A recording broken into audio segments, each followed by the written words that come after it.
संतप्त मानस शांत हों, जिनके गुणों के गान में वे वर्धमान महान जिन विचरे हमारे ध्यान में। सहजता के संदर्भ में 3 स्थितियां हैं। एक तो अज्ञानी की, जिसको सहज जो क्रमबद्ध परिणमन है वो उसे स्वीकार ही नहीं है, क्योंकि उसे अपना सारा अधिकार चिंता है और आज तक उसने जो किया है और अपने कर्तृत्व के अभिमान का एक ढेर लगा लिया है। मैंने ये किया, मैंने ये किया, मैंने ये किया, ऐसा कर लिया है, उस पर चोट पड़ती है, इसलिए उसे ये बात स्वीकार नहीं होती।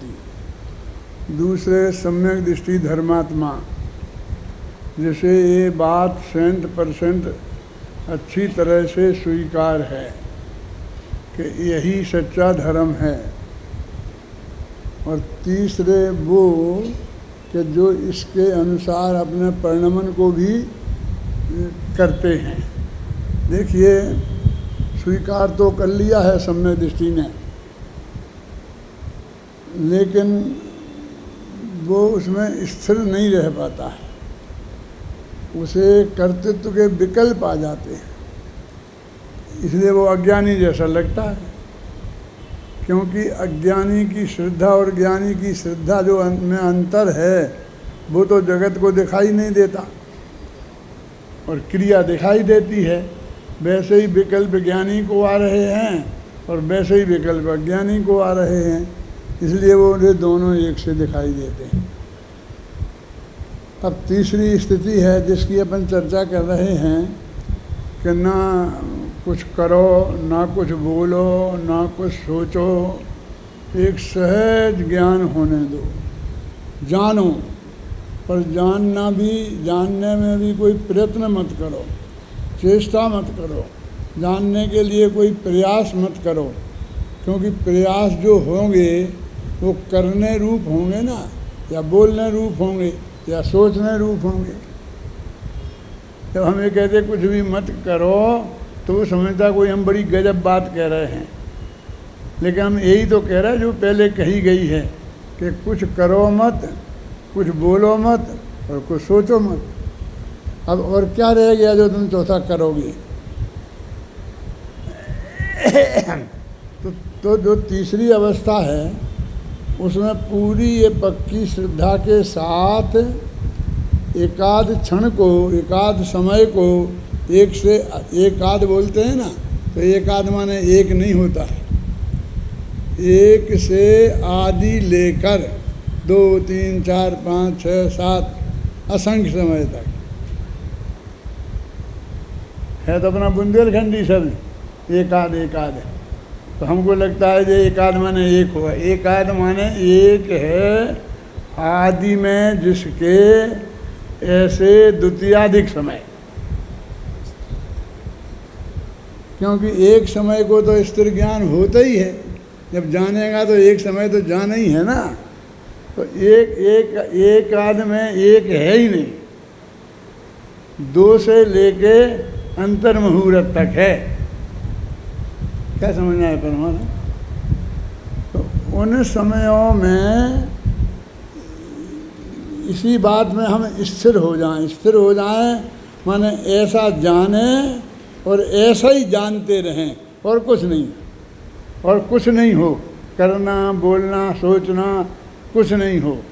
कि सोचें भी नहीं कि हाँ सोच लिया ना, तो तुमने निर्णय किया था पहले, वो सोच समझ के ही तो किया था। सम्मा दर्शन वैसा ही थोड़ी हो गया तुम्हें। अब हम कहते सोचो नहीं, तो वो कहता सोचने को मना करते हैं, लेकिन खूब सोच कर सोचने को मना करते हैं।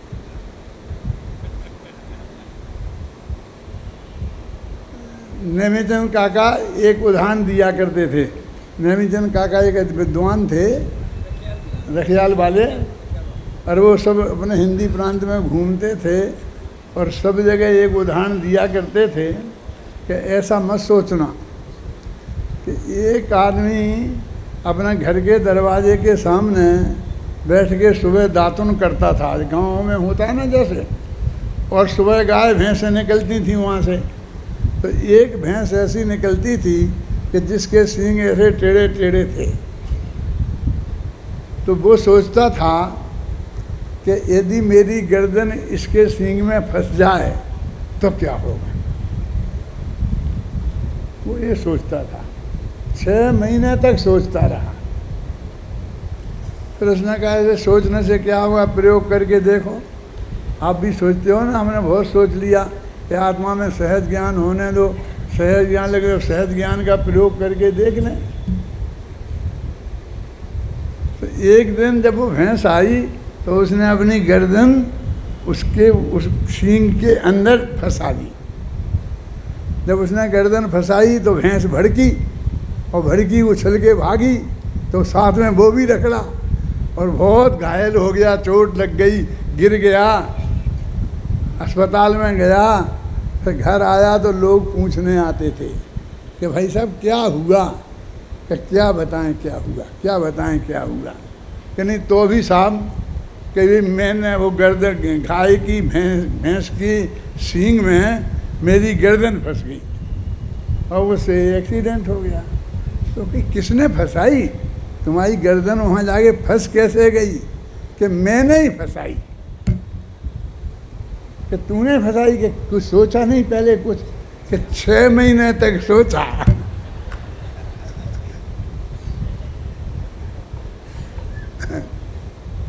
बिना सोचे भी फंसाई है, लेकिन मैंने कहा भाई अनुभव तो करके देखें। मेरा मतलब ऐसा सोच के नहीं, सोच के सम्यक निर्णय करके। और उसके लिए पहले भी मैंने बताया था कि क्षयोपशम लब्धि विशुद्धि लब्धि पूर्वक देश न मिले गुरु से, शास्त्र से पढ़कर भी मिले, इससे भी देशना होती है। गुरु का ही मिलना जरूरी नहीं है, क्योंकि बहुत काल ऐसा होता है जहाँ गुरु का समागम सहज भाव से हमको उपलब्ध नहीं होता। तो हम उनकी वाणी से भी काम निकालते हैं ना। तो ये हमें अपने गुरु की वाणी के कैसेट से हम अपना काम निकालते हैं। तो सर्वज्ञ की वाणी तो अपनी गुरु की वाणी से ज़्यादा महत्वपूर्ण है ना, क्योंकि गुरु की वाणी तो सर्वज्ञ की वाणी के अनुसार ही हुआ है। तो बिल्कुल सम्यक निर्णय करें कि मैं कौन हूँ। ये सब पहले विकल्पात्मक ज्ञान में सम्यक निर्णय हो जाए, ख्याल में आए ना, फिर प्रयोग की बात है। अब वो प्रयोग भी एकदम सहज सरल है। मैंने प्रयोग माने जिसमें कुछ नहीं करना, ऐसा प्रयोग। अब प्रयोग कहते हैं तो फिर समझता है कुछ ना कुछ करना होगा, हैं? कुछ ना कुछ करना होगा। मेरे से एक भाई आए कि साहब मैंने बहुत कोशिश करी लेकिन वो होता नहीं है। कि क्या नहीं होता है? कि मेरी जांघें बहुत मोटी हैं, तो जो पद्मासन लगाना चाहिए जैसा आप लोग लगा लेते हो, ऐसे मेरे से लगता ही नहीं है। और कहते हैं कि आत्मा का ध्यान करना हो तो पद्मासन लगाना चाहिए। खड्गासन अपने लिए नहीं है, वो तो चरम शरीरियों के लिए है, वज्र विषम नाराज सहनन वालों के लिए है। क्योंकि यदि वे खड़े रहेंगे और आंखें बंद कर लेंगे और बिल्कुल भी नहीं सोचेंगे तो भी वज्र जैसे खड़े रहेंगे, जैसे बाहुबली खड़े रहे। हमारी आपकी तो ये हालत है कि हम खड़े रहे और आंखें हमने बंद कर ली और सोचना बंद कर दिया तो उसी वक्त बुरी तरह गिरेंगे कछाड़ खाते। खड़े रह नहीं सकते हम, ख्याल में है ना। इसलिए डॉक्टर कहते हैं खड़े रह के आंखें बंद नहीं करना। तो अपने लिए तो एक पर में गड़बड़ मत करो, जान दो, खराब होने दो, जाने दो खराब। लेकिन मैं गड़बड़ हो जाऊंगा तो तुम्हारी सब खराब हो जाएगी।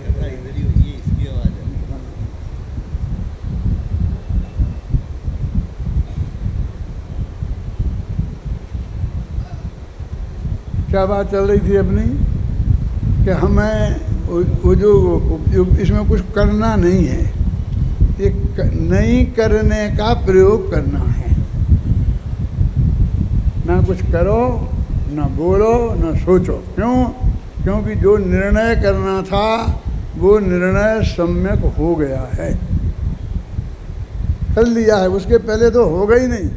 जब तक आपके विकल्पात्मक ज्ञान में, तो क्यों बार बार ये करते हो? ठीक है, जैसा रहने दो। विकल्पात्मक ज्ञान में जो एक बार निर्णय हो गया है, उस निर्णय को बिल्कुल वो पक्का और सही होना चाहिए। मैं इसके लिए ऐसा उदाहरण देता हूँ कि आपको संवेद शिखर जाने की भावना हुई,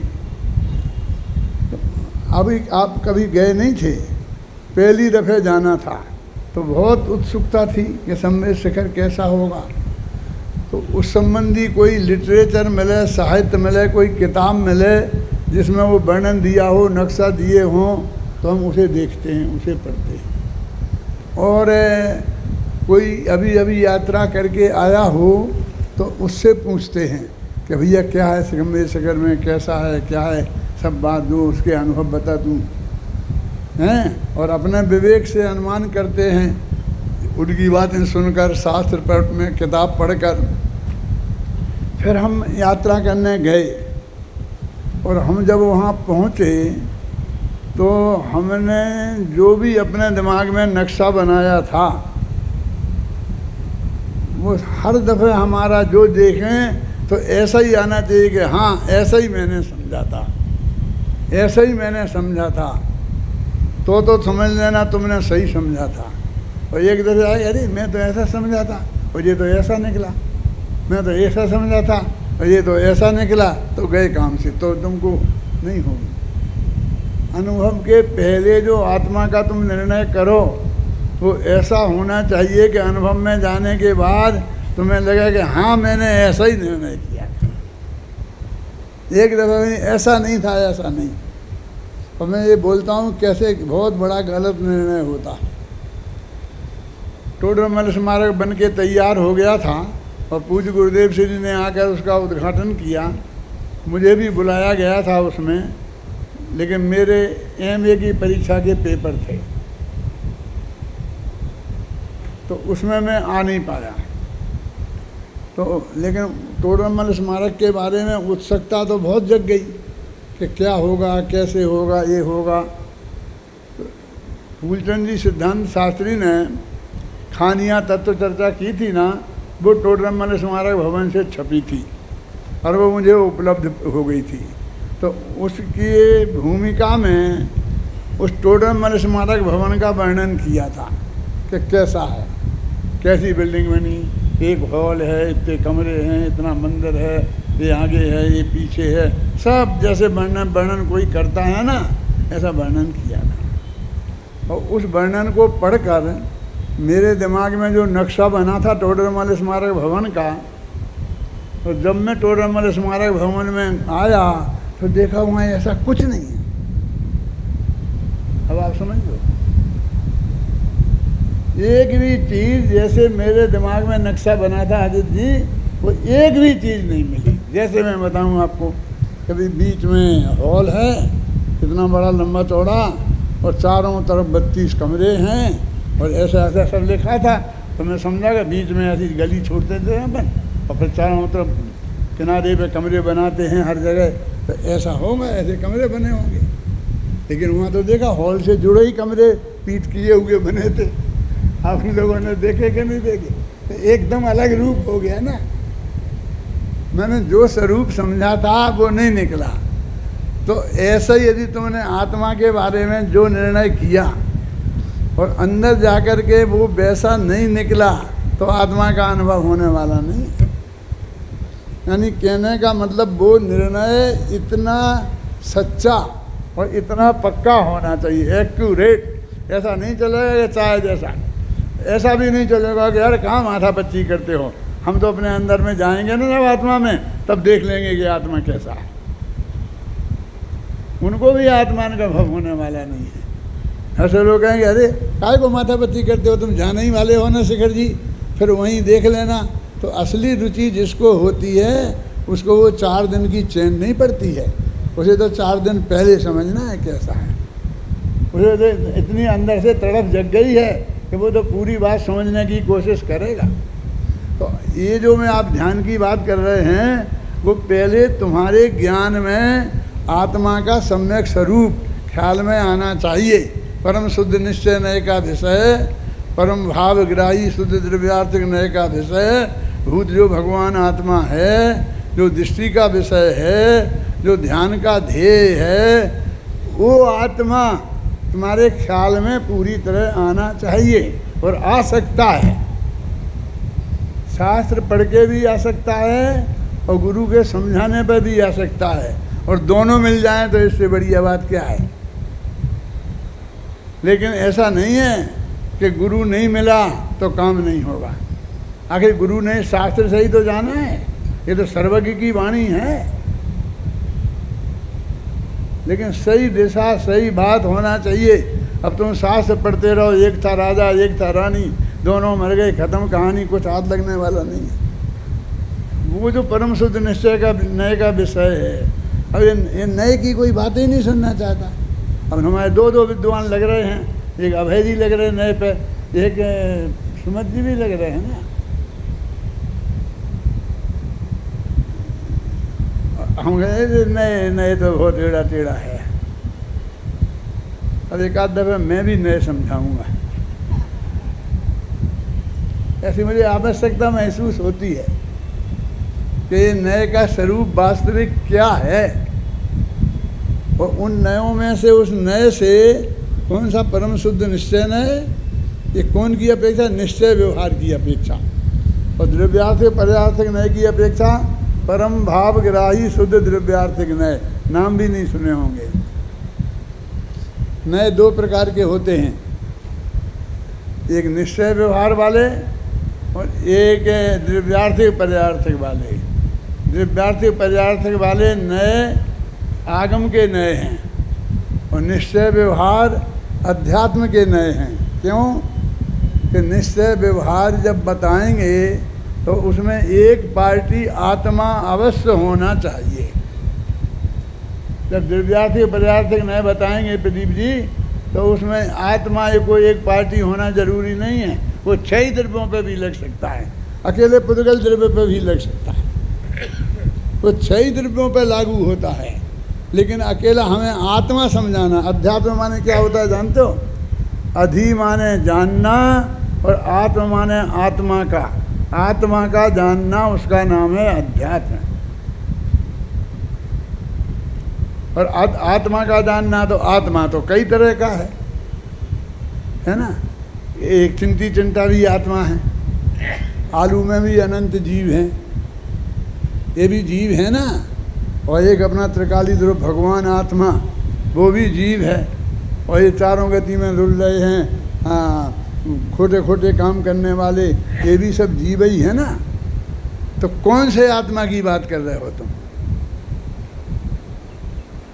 एक आदमी मेरे से बोले कि पंडित जी कोई लड़का आपके ध्यान में होगा। मैंने कहा हाँ, लड़के तो बहुत हैं। बोलो काय के लिए चाहिए? अरे तुम पंडितों की यही तो आदत खराब है, हम एक प्रश्न तुमसे करेंगे, तुम 3 प्रश्न हमसे कर दोगे। अरे तुम्हारे पास लड़का का तुम्हें पता हो तो बता दो, नहीं हो तो नहीं बताओ। लेकिन हमसे पूछोगे कौन सा लड़का चाहिए, किस काम के लिए, क्यों चाहिए, काय के लिए चाहिए, क्या तनख्वाह दोगे, और हमसे 50 प्रश्न पूछोगे और फिर बात करोगे। मैंने कहा भाई साहब, आप नहीं बताएंगे तो हम आपको लड़का नहीं बता सकते। कि क्यों? लड़का तो कई तरह के होते हैं। तुम्हें घर में चौका बर्तन करने के लिए चाहिए हो तो अलग प्रकार का लड़का होगा। तुम्हें अपने बेटी के लिए जमाई खोजना हो तो अलग प्रकार का लड़का होगा। यदि तुम्हें गोद लेना है तो वो अलग प्रकार का लड़का होगा। अब हम तुम्हें कैसे बता दें? तुम जब तक हमें नहीं बताओगे कि काय के लिए तुम्हें लड़का चाहिए, तब तक हम तुमको लड़का नहीं बता सकते। तो ऐसा ही आत्मा तुम्हें चाहिए कि हाँ चाहिए। काय के लिए चाहिए बोलो? यदि जीव रक्षा के लिए चाहिए तो चरणान योग में जाके देखना, वहाँ मिलेगा कि जीव कहाँ कहाँ होते हैं, कैसे कैसे होते हैं, अनंत निगोदिया जीव होते हैं। आप समझ में आए ना? वो आत्मा तुम्हें चरणानी योग में मिलेगा। तो कर्मों से बंधा हुआ आत्मा जानना हो तो करुणानी योग में मिलेगा। कर्म के फल में चारों गतियों में घूमता है, स्वर्ग नरक में जाने वाला आत्मा चाहिए हो तो तुम्हें करुणानी योग में मिलेगा। और तुम्हें आत्मा का ध्यान करने के लिए, सम्यक दर्शन ज्ञान चारित्र की प्राप्ति के लिए आत्मा चाहिए हो तो ये अध्यात्म में मिलेगा, ये परम शुद्ध निश्चय नहीं के विषय में मिलेगा। हम तो जीव को बहुत जानते हैं, हमने बहुत द्रव्य संग्रह पढ़ी है, हमने ये पढ़ी है, हमने ये जीव कांड पढ़ा है। कोई भी कांड पढ़ा हो, जानते हो जीव कांड क्या है, कर्म कांड क्या है? ये जीव इस दुनिया में कैसे कैसे कांड करता है उसका वर्णन जहाँ होता है उसे जीव कांड कहते हैं। कांड तो समझते हो ना, वो हत्या कांड ये हो जाते हैं ना जगह जगह कांड गाँव में। और कर्म कांड किसे कहते हैं? जिसमें कर्म का वर्णन हो नहीं, कर्म के उदय में ये जीव कैसे कैसे कांड करता है उसका नाम है कर्म कांड। तो कर्म कांड में भी जीव का वर्णन है और जीव कांड में भी जीव का वर्णन है। वर्णन दोनों में जीव का ही है, और समय सार में भी जीव का वर्णन है। तो क्या फर्क हो गया कि जिसमें वो सारभूत जीव कि जिसके समझने से सम्यक दर्शन ज्ञान चारित्र होता है, ऐसा जीव जिसमें बताया हो उसे समय सार कहते हैं। अब ये सब तीनों जीव कांड, कर्म कांड, समय सार। तो ये कहते हैं कि तुम्हें ये आत्मा काय के लिए चाहिए। जितने भी हमने स्थिर स्थावर ये जीव बताए तो उन्होंने कहा क्यों बता रहे कि जीव जाति जाने बिना दया कहाँ से होए। तो जीव की जाति को ही नहीं पहचानेगा तो दया कैसे पालेगा कि ये भी चलते फिरते कीड़े मकोड़े ये सब जीव हैं। भगवान भी कई तरह के होते हैं।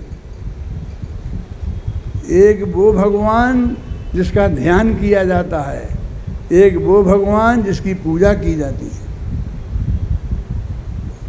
जिनकी पूजा की जाती है वे पर भगवान हैं, जिनका ध्यान किया जाता है वो निज भगवान है।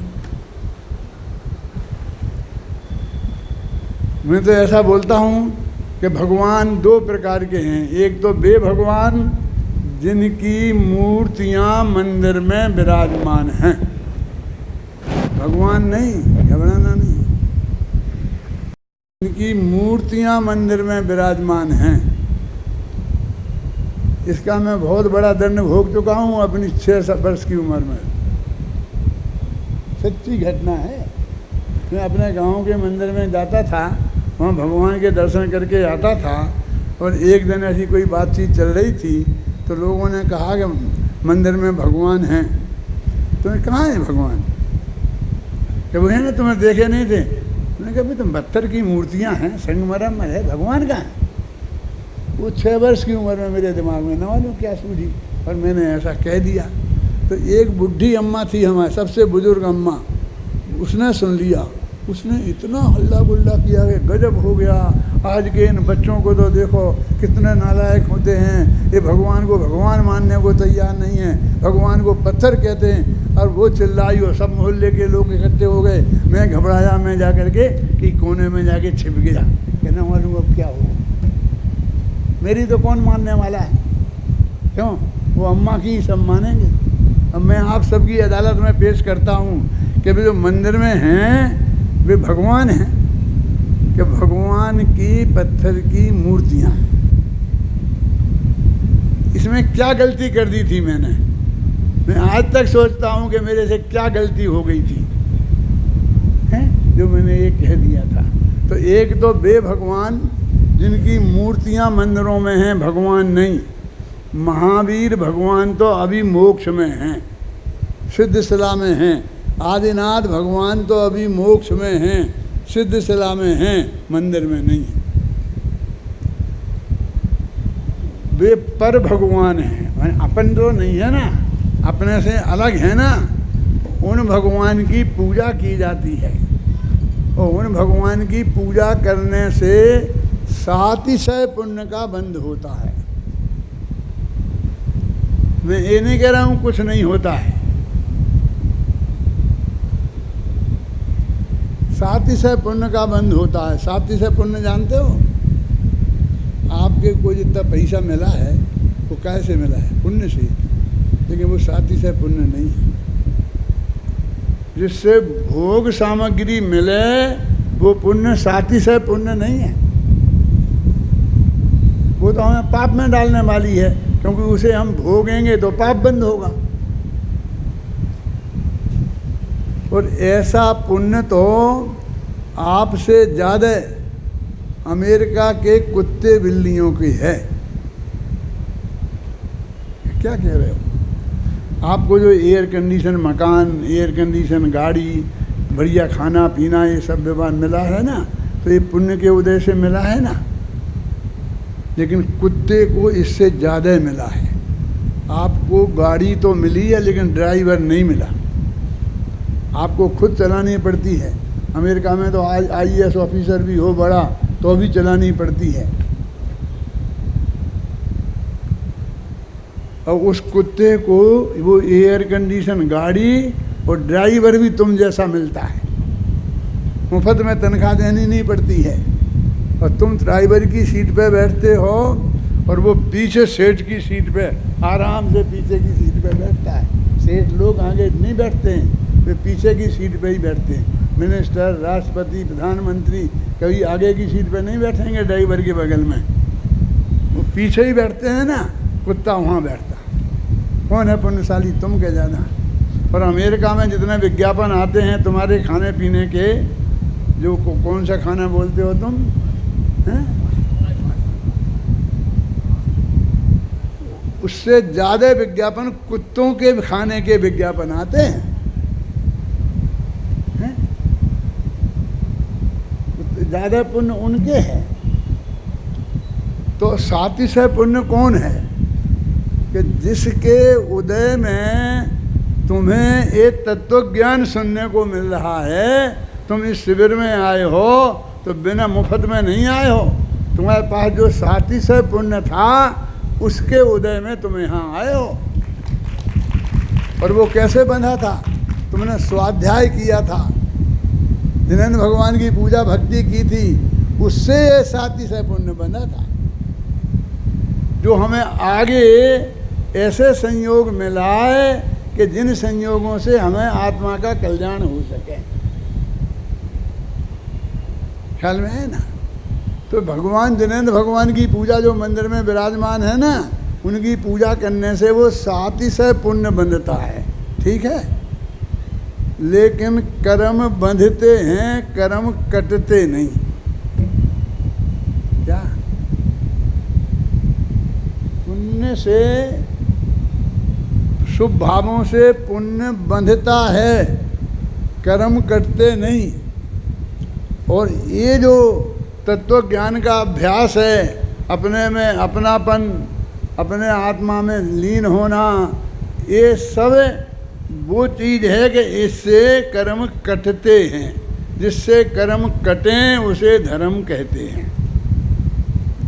जिससे कर्म बंधें उसे कर्म कहते हैं।